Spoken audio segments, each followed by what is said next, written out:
तो आज इस मांग की हम बात करने वाले हैं, वो तुम्हें काफी ज्यादा इमोशनल कर सकती है। एंड ये टोकियो एंड हाफ मांगा जैसी है बिल्कुल, बस की थोड़ी अलग और ट्विस्टेड स्टोरी है।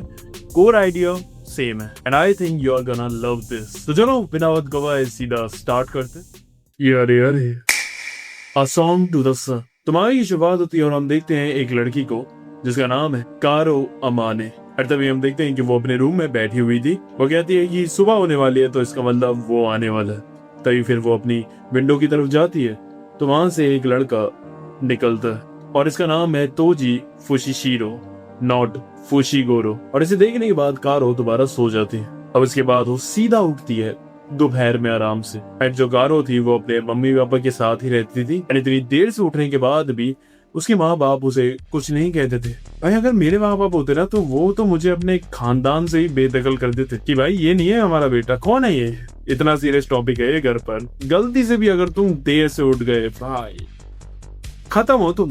पर अब इसके माँ बाप इसे कुछ इसलिए नहीं कह रहे क्योंकि इसके पीछे एक रीजन है। क्या है कि जो कारो है उसकी एक मेडिकल कंडीशन है जिसकी वजह से वो सूरज में बाहर नहीं निकल सकती और इसीलिए सिर्फ वो रात में ही बाहर निकलती है। और रात में ही ये एक जगह जाती है प्लाजा टाइप की, जहाँ पर ये जाकर अपना गिटार बजाती है और गाना गाती है। और वहाँ पर कुछ लोग भी आते हैं इसे सुनने के लिए। एंड देन उसके बाद ये जब सुबह होने वाली होती है तो उससे पहले ही अपने घर आ जाती है। तभी हम देखते हैं जब ये घर वापस आ रही थी तो वहाँ पर एक बस स्टॉप पड़ता है और वहाँ पर जाकर वो बैठती है।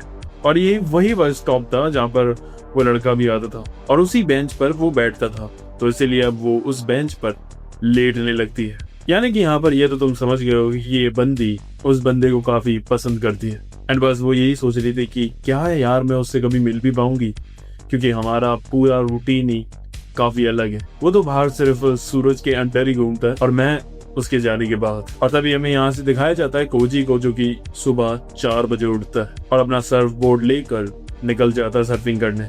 तभी हमें कारो का घर दिखाया जाता है जहाँ पर उसकी बेस्ट फ्रेंड उससे मिलने के लिए आती है जिसका नाम है मिसाकी। अब जो उसके मम्मी पापा थे वो मिसाकी को दिखाते हैं कि उन्होंने कारो के लिए एक बॉडी सूट लिया है जो कि उसे सनलाइट रेस से बचाएगा और इसे पहनकर वो दिन में भी बाहर निकल सकती है। वो कहती है ये काफी अच्छा सूट है बट मुझे नहीं लगता कि वो ये पहनकर बाहर जाएगी। उसकी माँ कहती है ये बात तो तुमने बिल्कुल सही की। अब हम देखते हैं जो कोजी था वो अपने दोस्तों के साथ सर्फिंग अभी सीख रहा था। अब इसके बाद हम देखते हैं कारो को जो रात होने पर जाती है अपनी सिंगिंग करने के लिए और इस बार उसकी फ्रेंड भी उसके साथ जाती है। अब इसके बाद वो वहीं प्लाजा पर बैठकर बजा रही थी गाना, तभी सामने रोड से निकलता है कोजी और बस उसे एक बार देखकर कारो एकदम एक्साइटेड हो जाती है और उसे विश्वास भी नहीं हो रहा था कि यार ये सच में इतनी रात को जा रहा है। एंड वो ये भी सोचती है शायद इससे मैं दोबारा फिर मिल भी नहीं पाऊंगी, यही एक मौका है। और इसलिए फिर वो सीधा भागकर उसके पीछे जाती है और फिर जो उसकी दोस्त होती है उसका गिटार लेकर वो उसके पीछे भागती है। तभी हम देखते हैं कि वहाँ एक पटरी थी जहाँ से ट्रेन निकलती है, तो वो वहीं खड़ा हुआ था। एंड तभी कारो पीछे से आकर उसे धक्का मार देती है और वो पटरी पर जाके गिरता है और फिर वो उसे उठाती नहीं है, वो सीधा कहती है मेरा नाम है कारो अमाने। अब कोजी को समझ नहीं आना था क्या, और फिर वो उसे सब कुछ बताने लगती है। मेरी हॉबी है music, I am a bit short tempered, मेरी उम्र है 16 साल, अपने पेरेंट्स के साथ ही रहती है और मेरा कोई बॉयफ्रेंड नहीं है। अब ये सुनने के बाद वो काफी कंफ्यूज था। वो खड़ा होता है और बोलता है 1 मिनट, लेकिन ये बंदी सुनी नहीं रही होती। कहती है माई फेवरेट एनिमल इज चीता, my favourite food is banana. And तभी जो इसकी दोस्त मिसाकी होती है वो आकर इसे जैसे तैसे रोक कर वहां से निकालती है ताकि ये और ज्यादा बेइज्जती ना करा ले उसके सामने, और वहां से इसे ले जाती है। फिर वो उसे सुनाती है और कहती है तू पागल वागल है क्या, ऐसे किसी से बात थोड़ी ना करते हैं, ये कौन बताता है, और ऊपर से बनाना ही क्यों, तो पता है ये कितना ज्यादा डबल मीनिंग साउंड कर रहा था। वैसे ये बात तो सही है। अब इसके बाद मिसाकी उसे पूछती है ये लड़का कौन है और फिर वो बताती है उसके बारे में। एंड वो दोनों घर पर बैठकर उसी की बात कर रहे थे। तभी वो देखते हैं कि कोजी वहां पर बाहर आता है अपने दोस्तों से, वहां पर वो बात कर रहा था। एंड काओरी और मिसाकी दोनों बैठकर वहां पर उन्हें देख रहे थे। और काओरी कहती है कि यार मैं उसे पसंद करती हूँ लेकिन मैं अपनी डिजीज की वजह से मैं उससे मिल ही नहीं सकती। मिसाकी कहती है तो तुम्हें वो सूट पहनना चाहिए, तुम्हारी मम्मी लेकर आई है, उसे पहनकर तुम बाहर जा सकती हो। वो कहती है पागल है क्या, उसे पहनकर अगर इससे मिलने गई तो ये मुझे ऐसे देखकर घंटा मुझसे बात करेगा। फिर मिसाकी कहती है तो ठीक है, फिर मैं उस पर नजर रखूंगी, वैसे भी ये मेरे ही स्कूल में पढ़ता है। अब इसके बाद वो जाकर उसकी वीडियो बनाती है चुपचाप स्कूल में। हमें यहाँ पर काओरी की माँ दिखाई जाती है जो काओरी की कंडीशन के बारे में पूछने के लिए डॉक्टर के पास जाती है। अब यहाँ पर हमें बताया जाता है जो काओरी है ना उसका डीएनए नॉर्मल ह्यूमन जैसा नहीं है। नॉर्मल ह्यूमंस की बॉडी में एक एंजाइम होता है जो सनबर्न होने पर हमारी स्किन को दोबारा रिकवर कर देता है, लेकिन जो काओरी का केस है ना उसकी बॉडी में ये एंजाइम प्रेजेंट ही नहीं करता और इसीलिए सनबर्न से उसकी स्किन बच ही नहीं सकती एंड इससे उसे स्किन कैंसर भी हो सकता है। डॉक्टर कहता है लेकिन ये तो कुछ भी नहीं, जब आगे जाकर इस डिजीज में पेशेंट के न्यूरोलॉजिकल सिस्टम को ये ब्रेक डाउन करता है तब चीजें और ज्यादा खराब होती है। एंड तभी जो उसका बाप हॉस्पिटल में था वो बाहर बैठा हुआ था और तभी उसे वही सेम डिजीज वाला एक पेशेंट दिखती है जो कि एक्चुअली में व्हील चेयर पर थी और उसे देखकर अब उसे अपनी बेटी की भी फिक्र हो रही थी। इसके बाद हम घर पर देखते हैं तो मिसाकी काओरी को वो वीडियो टेप दिखाती है जो उसने बनाई थी तोजी की एंड उसे वो आराम से बैठकर देखती है और उसे खुश होता देख वो भी खुश हो रही थी। अब उसके बाद हम देखते हैं कि रात को काओरी अपना गाना वाना बजाकर बैठी हुई थी बस स्टॉप के उस वाले बेंच पर और वो वहां पर अपना गिटार बजा रही थी। तभी कोइंसिडेंटली वहां आकर अपनी स्कूटी लेकर तोजी और उसे गिटार बजाता हुआ देख वो कहता है यार तुम तो काफी कमाल का बजाती हो। एंड फिर वो नोटिस करता और कहता है अरे तुम तो वही लड़की हो ना जिसने उसने मेरे को गिरा दिया था। फिर वो उससे पूछता है तुम इतनी रात को क्या कर रही हो। फिर वो बताती है कि मैं यहाँ पर प्लाजा में बजाने के लिए जाती हूँ गाना। वो कहता है क्या बात है, एक लाइव स्ट्रीट परफॉर्मेंस। एंड फिर उसके बाद वो बैठकर फिर उससे बातचीत वगैरह करता है। अब वो उससे भी पूछती है ये तो सर्फ बोर्ड है ना। वो बताता है हाँ मैं अभी वैसे सीख रहा हूँ और वैसे ये मैंने सेकंड हैंड खरीदा था, काफी सही पड़ गया।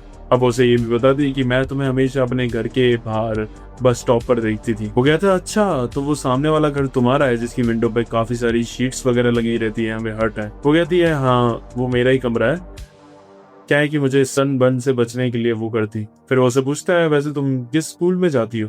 वो कहती है मैं स्कूल जाती ही नहीं हूँ। अब तुम्हें समझ में आया कि क्यों ये जब इसे अप्रोच करने जाती है तो इससे ये ऐसे भड़बड़ाते हुए बात कर रही थी और इसने इसे गिरा दिया था, क्योंकि इसे बात करना ही नहीं आता है, क्योंकि ये और ज्यादा लोगों से कनेक्ट ही नहीं हो पाई है। ये स्कूल नहीं गई है और इसने बोल चाल नहीं करी है दूसरे लोगों से, तो उसकी वो आदत नहीं है और ना ही इसने ये सब चीजें एक्सप्लोर करी हैं। वो कहती है वैसे मैंने एग्जाम दिए थे पर मैं सब में फेल हो गई। अब तो जी हंसते हुए कहता है अरे मैं भी सेम, मैं भी पढ़ाई में इतना अच्छा नहीं हूँ। वो कहती है तुम आज काफी जल्दी जा रहे हो सर्फिंग करने। वो कहता है हाँ आज मैं थोड़ी जल्दी खड़ा हो गया इसलिए बस। वो कहती है ओ यानी कि हमारा मिलना बस एक लकी था, कल से हम फिर से नहीं मिल पाएंगे। कहता है तुम रोज जाती हो ना प्लाजा पर गाना बजाने, तो मैं तुम्हें गाना बजाते हुए देखने के लिए आऊंगा। अब उसे तो पहले मजाक लग रहा था, लेकिन जब वो बोलता है कि ही इज सीरियस तो फिर ये सुनकर वो खुश हो जाती है। वो कहती है चलो मैं तुम्हें कुछ बजाकर दिखाऊं अभी गिटार में। वो कहता है मैं सुनने का तो बहुत मन है बट मेरा टाइम हो गया, मुझे जाना होगा। वो कहती है ठीक है कोई बात नहीं, बाय। फिर वो जाते हुए उसे कहता है कि अभी नहीं सुन पाया बट मैं तुम्हारा लाइव स्ट्रीट परफॉर्मेंस सुनने जरूर आऊंगा। एंड इसके बाद वो सुबह सुबह निकलता है उसके परफॉर्मेंस के लिए एंड वो देखता है कि वहाँ प्लाजा पर उस वक्त कोई और ही बजा रहा था। वो कहती है आज मैं नहीं बजा पाऊंगी, सॉरी। वो कहता है कोई बात नहीं, मैं तुम्हें किसी और जगह ले जाता हूँ जहाँ पर तुम परफॉर्मेंस कर सको। एंड फिर वो उसे हेलमेट पहना कर अपनी स्कूटी पर ले जाता है एक मेले सी जगह में, जहाँ पर फिर वो जाकर कुछ खाते हैं। एंड ये एक तरह से उनकी अनएक्सपेक्टेड डेट हो रही थी। एंड उसके बाद जो काओरी थी वो गाना बजाती। अब जब वो गाना बजाना स्टार्ट करती है तो वहां पर लोग इकट्ठा होने लगते हैं। ये देखकर तोजी भी शॉक हो गया था कि इतने सारे लोग इसका गाना सुनने के लिए आ रहे हैं। एंड वो एक्चुअली में बहुत अच्छा बजाती थी। अब इसके बाद फिर वो उसे ले जाता है समुद्र के पास जहाँ पर यॉट खड़ी हुई थी और वो वहीं बैठकर बातें कर रहे थे। अब तोजी कहता है यार तुम तो कितना अच्छा गाती हो, तुम्हें कभी सोचा नहीं कि तुम्हें अपने गाने सीडी में रिकॉर्ड करके पब्लिश करने चाहिए। वो कहती है ये तो एक तरह से मेरा सपना है बट हाँ कुछ कंडीशन, इसलिए मैं कर नहीं पाती। वो कहता है तुम्हारे तो यार बड़े बड़े सपने हैं पर मुझे लगता है मेरी लाइफ तो काफी नॉर्मल ही रहेगी, मैं नॉर्मली ही जीऊंगा और फिर मर जाऊंगा।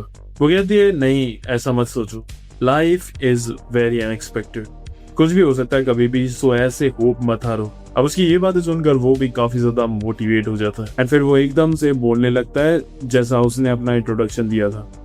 Cozi Fushishiro, I don't have a girlfriend, my hobby is surfing, please date me. And यहाँ काउरी का आंसर तो ऑब्वियस था, वो हाँ बोल देती है। और मन ही मन वो सोच रही थी कि मेरी फीलिंग्स इस तक पहुंची गई, वो भी बिना बोले। अब वो कहता है चलो यार, अब थोड़ी देर में बस सनराइज होने वाला है, उसे देख कर चलते हैं, यहाँ पर व्यू भी अच्छा है तो मजा आएगा। वो कहती क्या सनराइज? तभी वो घड़ी देखती तो टाइम होने वाला था। ये बातचीत में उसने नोटिस नहीं कर पाया और वो सब बोलती है कि नहीं हमें जाना होगा। अब वो बोलता है नहीं नहीं मजा आएगा यार, रुको। अब वो वहां से जाने लगती है, लेकिन फिर से वो उसे रोकता है। वो रोते हुए कहती है कि मैं नहीं रुक सकती, I don't want to die. अब ये देखकर वो समझ जाता है कि कुछ सीरियस बात है। अब वो उसे फिर स्कूटी पे बैठाकर जल्दी से घर ले जाता है और बस सनराइज होने ही वाला था और जल्दी से भागकर वो अपने घर जाकर गेट बंद कर देती है। अब तभी पीछे से तोजी आता है उसका गिटार देने, लेकिन वो ना तो कुछ बोल रही थी और ना ही गेट भी खोल रही थी। अब जो काउरी थी ना, वो इसलिए भी गेट नहीं खोल रही थी क्योंकि उसे लगा कि जो ये बर्ताव उसने करा है, इसकी वजह से शायद अब तोजी उसकी शक्ल भी नहीं देखना चाहता। सब कुछ अब खत्म हो जाएगा। अब उसे काफी अजीब लग रहा था, लेकिन फिर वो उसका गिटार वहीं गेट पर रखकर चला जाता है।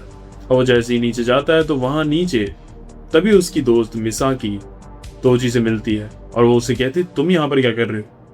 वो कहता है बस मैं अभी उसे छोड़कर आया हूँ ऊपर। वो कहती है अभी छोड़कर आए हो तुम? और उसके बाद मिसाकी फिर उसे धक्का देती है और कहती है क्या तुम उसे मारना चाहती हो? तभी काउरी के माँ बाप भी आते हैं और फिर ऊपर जाते हैं काउरी को देखने के लिए। अब तोजी कंफ्यूज होता है और कहता है कि काउरी ने बताया तो था उसे कुछ सिकनेस है, क्या तुम मुझे बता सकती हो क्या है उसे? फिर उसे बता दी कि उसे बहुत ही खतरनाक सिकनेस है जिसकी वजह से वो सनलाइट में नहीं रह सकती बिल्कुल भी। अगर वो हल्का सा भी सनलाइट से एक्सपोज हो गई तो वो मर भी सकती है। अब ये सुनकर वो शॉक हो जाता है। अब इसके बाद उसके माँ बाप उसे हॉस्पिटल ले जाते हैं, जो डॉक्टर उसे एग्जामिन करता है और हम देखते हैं कि उसके हल्के से स्कार आ गए थे क्योंकि वो कुछ सेकंड्स के लिए सनलाइट से एक्सपोज हो गई थी। डॉक्टर कहता है कोई बात नहीं, ये तो छोटे मोटे स्कार्स हैं, इससे इतना फर्क नहीं पड़ेगा। अब इसके बाद जब वो गाड़ी में बैठकर कावरी को घर ले जा रहे थे तो उसका बाप उससे पूछता है कि वो लड़का कौन था, क्या वो तुम्हारा बॉयफ्रेंड है? वो कहती है हाँ ऐसा समझ सकते हो, बट अब नहीं रहेगा। कावरी कहती है पहले मुझे लगता था कि सिर्फ मैं इस बीमारी की वजह से बाहर नहीं जा सकती हूँ, लेकिन अब लगता है मैं अपनी जिंदगी सही से जी भी नहीं सकती इसकी वजह से। कोजी भी मेरे से मिलने नहीं आएगा क्योंकि उसे भी ऐसी गर्लफ्रेंड थोड़ी ना चाहिए होगी जिसे कोई बीमारी हो, और मुझे ये भी पता है कि इस डिजीज का कोई इलाज भी नहीं है। उसका बाप कहता है ऐसा नहीं है, तुम सही हो जाओगी। वो कहती है अच्छा पापा ऐसी बात है तो क्या आप एक बार मेरी आंखों में आंखें डालकर कह सकते हो ये बात? लेकिन वो ऐसा नहीं कर पाता क्योंकि उसे और कावरी दोनों को पता है कि क्या सच्चाई है। अब कावरी की डिजीज जानने के बाद भी जो कोजी था वो उससे मिलने के लिए आता है। वहां उसे फिर से मिसाकी मिलती है जो उसे दोबारा सुनाने लगती है और कहती है पता है उस दिन के बाद से उसने अब गिटार बजाना भी बंद कर दिया है और अब वो बिल्कुल भी घर से बाहर नहीं निकलती क्योंकि अब उसे लग रहा है कि तुम उससे नफरत करते होगे। और वो अब काफी ज्यादा डिप्रेस्ड है और अब उसकी जीने की भी इच्छा खत्म हो चुकी है। अब ये सुनने के बाद फिर वो उससे मिलने जाता है पर वो गेट नहीं खोलती और वो ऐसे ही बात कर रहे थे। तो जो उससे कहता है कि मैं क्या सुन रहा हूँ, तुमने गाना छोड़ दिया, अगर तुम नहीं गाओगी तो ये वेस्ट होगा तुम्हारी कमाल की आवाज और टैलेंट का। वो कहती है पता है मुझे अब लगता है कि काश मैं एक नॉर्मल लड़की की लाइफ ही जी पाती। और फिर वो उसे कहते हैं प्लीज अब तुम यहाँ मत आना, तुम मेरे साथ रहोगे तो तुम्हें भी कुछ नहीं मिलेगा, सिर्फ दर्द और दुखी है यहाँ पर। लेकिन वो मान ही नहीं रहा था। फिर वो चिल्ला कर बोलती है घर चले जाओ वापस, और मैं आज के बाद कभी नहीं गाऊंगी। एंड फिर वो अंदर चली जाती है अपने कमरे में। अब उसके बाद जो कोची था वो घर जाता है और अपने सर्फिंग बोर्ड को लेकर उसे बेच देता है 2000 येन में। अब इसके बाद हम देखते हैं कि फिर वो जाता है बाहर जॉब ढूंढने और उसे एक जॉब भी मिलती है जिसमें उसे समुद्र के किनारे जो काफी सारी यॉट्स थी उन्हें साफ करना था और इसके बदले उसे 20,000 येन मिल रहे थे। एंड इसीलिए फिर वो काम करता है। एंड अभी हमें कुछ नहीं पता कि ये एकदम से इसे पैसों की जरूरत क्यों पड़ रही है, आगे पता चलेगा। अब आगे हम देखते हैं जो कावरी के पापा थे, जिसे कावरी की काफी ज्यादा टेंशन हो रही थी और उसे लग रहा था कि वो डिप्रेशन में इसलिए गई है क्योंकि वो लड़का कोजी से अब उसकी बात नहीं हो रही, और इसीलिए फिर वो मिसाकी के पास जाते हैं, उससे बातचीत करते हैं और उस लड़की के बारे में पूछते हैं। और फिर वो सीधा पहुंचता है कोजी के पास जो कि वहां पर यॉट्स को साफ कर रहा था। अब इधर से सीन शिफ्ट होता है और हम देखते हैं कि कावरी बैठी हुई थी अपने कमरे में एंड तभी उसे बुलाया जाता है डिनर के लिए।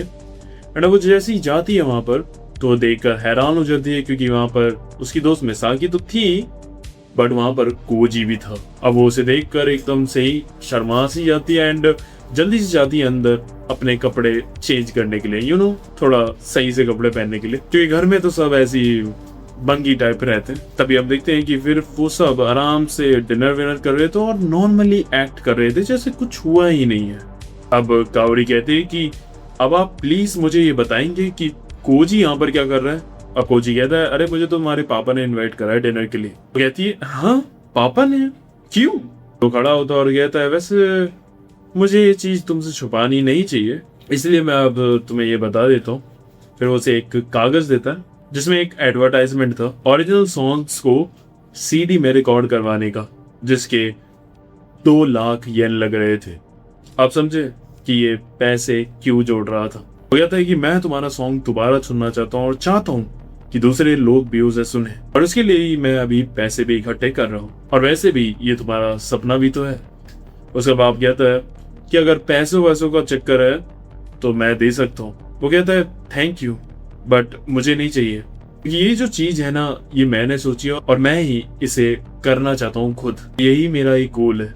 अब कोजी उससे पूछता है बताओ रिकॉर्ड करोगी, और वो हाँ कर देती है। और ये सुनकर कोजी बहुत ज्यादा खुश होता है। अब इसके बाद वो दोनों बाहर जाते हैं घूमने, एंड तभी वो उसी जगह पहुंचते हैं जहाँ पर वो पहली बार मिले थे, वही पटरी पर। एंड फिर वहां पर कोजी उसे कन्फेस भी करता है और कहता है आई लव यू। एंड फिर वो ये भी कहता है कि अगर तुम्हारी कंडीशन है कि तुम सिर्फ रात में ही मिल सकती हो तो कोई बात नहीं, मैं तुमसे रात में ही मिलूंगा और बाकी दिन बस मैं तुम्हें सोते हुए देख कर काटूंगा। एंड ये सुनकर उसकी आंखों से खुशी के आंसू निकल आते हैं। एंड फिर वो जाता है और कहता है प्लीज मत रो, और उसके आंसू पहुंचता है और वहां पर एक मोमेंट बन जाता है। एंड देन दे किस।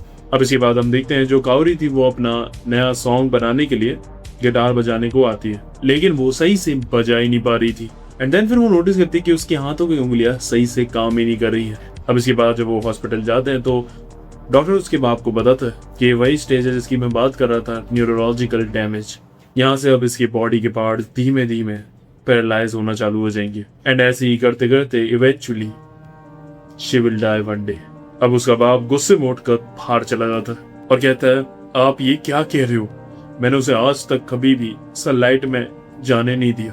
कैसे हो सकता है, जब वो बच्ची थी और वो जिद करती थी बाहर जाने की, उसके बाद भी मैं जैसे तैसे उसे रोक देता था, चाहे वो कितना भी रोए। फिर भी ये सब क्यों हो रहा है, जो भी मैंने इतनी जबरदस्ती की अपनी बेटी के साथ, ये सब क्या वेस्ट था? और कहता है नहीं बिल्कुल नहीं, ये तो मिरेकल है कि आपकी बेटी अभी तक बिल्कुल सही है इस सिकनेस के बाद भी, वरना कई लोग तो इतने साल तक जी भी नहीं पाते। आपकी सैक्रिफाइस की वजह से ही आज वो जिंदा है। तो आप कहता है प्लीज आप ये शुगर कोटेड बातों से मुझे दिलासा मत दीजिए। अब इसके बाद हम देखते हैं कि काओरी से मिलने आता है फिर उसके घर कोजी, और वो उसे कहती है सॉरी तुमने इतनी मेहनत की सीडी बनवाने में, बट अब मैं हाथ ही काम नहीं कर रहा। बट देखो अब कुछ फायदा है, मेरी बॉडी ने भी अब मेरा साथ छोड़ना चालू कर दिया। फिर कोजी खड़ा होता और उसकी खिड़की की तरफ जाता और कहता है सो यहाँ से तुम मुझे रोज देखती थी? वो कहती है हाँ, जब तो तुम काफी ज्यादा छोटे थे। पता है जब मैं तुम्हें देखती थी ना खुश होते हुए, तो पता नहीं कैसे बट मुझे भी अंदर से खुशी होती थी। उसके बाद कोजी उसके घर से जा रहा था, तभी काओरी कहती है लेकिन अभी मेरी आवाज एकदम सही है, क्यों तुम्हें भी सुनाई दे रही है? यानी कि मैं अभी भी गा सकती हूँ और इसीलिए मैं गाऊंगी। और जो कोजी था उसके आंखों में आंसू आ जाते हैं कि इतनी क्रिटिकल कंडीशन होने के बाद भी ये देखो अभी भी हार नहीं मार रही है, अभी भी मुस्कुरा रही है, कितनी स्ट्रांग है ये। अब इसके बाद ये स्टूडियो वगैरह जाते हैं काओरी का गाना रिकॉर्ड करने के लिए। अब वहीं उसका बाप भी पहले से बैठा हुआ था उसका गाना सुनने के लिए। तभी काओरी आती है और उनसे कहती है कि प्लीज आपको अब बाहर जाना होगा, मुझे कोई डिस्ट्रैक्शन नहीं चाहिए। मुझे आता है कहता है सही कह रही है पापा जी, आप बाहर जाइए, मैं यहाँ पर बैठकर इसका पूरा गाना सुनूंगा। वो कहती है नहीं, आप दोनों ही बाहर जाइए, मुझे कोई डिस्ट्रैक्शन नहीं चाहिए, जब मेरे सीडी में मेरा गाना रिकॉर्ड हो जाएगा तब आप सुन लेना। एंड फिर उसके बाद उन दोनों को और मसाकी को भी वो बाहर कर देते। एंड फिर उसके बाद वो गाना रिकॉर्ड करते और मिसाकी, कोजी और उसका बाप तीनों के तीनों उसके गेट पर खड़े होकर सुनने की कोशिश कर रहे थे कि क्या कुछ सुनाई दे जाए उन्हें। अब इसके बाद कोजी कहता है मैंने पहली बार इसे गाते हुए सुना था तो वहां पर कई सारी भीड़ इकट्ठी हुई थी इसके गाने के पीछे, और मैं वहीं समझ गया था कि इसके गाने और इसकी आवाज एक जादू है। जब इसकी सीडी बन जाएगी ना तो मैं इसके गाने को बड़ी बड़ी म्यूजिक कंपनीज और रेडियोस को सेंड करूंगा, एंड देन फिर फ्यूचर में she will become a big superstar. अब इसके बाद यहाँ से सीन शिफ्ट होता है एंड अब फिर हम देखते हैं काउरी को, जो इसने वो सूट पहन रखा था जो सनलाइट से उसे बचाता है, और वो बीच पर बैठी हुई थी, और जो सामने कोजी था वो सर्फिंग कर रहा था। तभी उसे अपने सूट में ना गर्मी लगने लगती है। फिर उसकी मम्मी पापा देखते हैं तो उसका जो फैन था वो बंद हो गया था, इसलिए उसे गर्मी लगने लग गई थी। अब इसके बाद उसका बाप एकदम से कहता है, ऐसा करो मेरे सूट को तुम उतार ही दो, वैसे भी प्रॉब्लम दे रहा है, और आराम से टी शर्ट पहनकर घूमो उधर बीच पर। वो कहती है, नो वे, मुझे बहुत जीना है अभी, जब तक मैं जी सकती हूँ तब तक मैं जीऊंगी।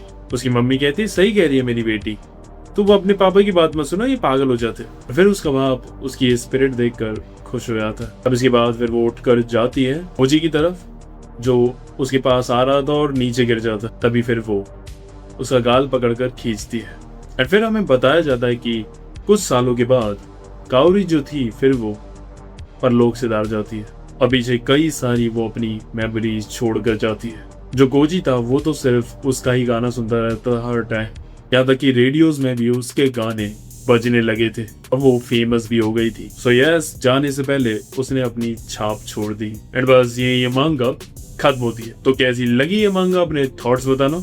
अब क्या है ना कि यार मैंने लव वगैरह और थोड़े लाइफ लेसन्स की जो मांगास थी वो मैंने काफी ज्यादा कवर कर ली। अब मेरा मन हो रहा है कि थोड़ी ऐसे एक्शन या डार्क मांगास को कवर करी जाए। सो पहला तो मैं सोच रहा हूँ कागुराबाची को कवर करना, क्योंकि मैंने पढ़ी है मांगा एंड क्या एक्शन है भाई। और एक अपनी हमंकरस भी है, वो भी काफी डार्क भी है और काफी मिस्टीरियस भी है। और भी है कुछ और डार्क मांगास भी, और कुछ तो काफी ज्यादा डिस्टर्बिंग भी है। सो कमेंट करके बताना कि मुझे अगली मांगा कौन सी चूज करनी चाहिए, और ऐसी और लाइफ लेसन वाली मांगा देखनी है तो क्लिक करो भाई इन पर, कसम से मजा आ जाएगा। आज के लिए बस करते हैं यार।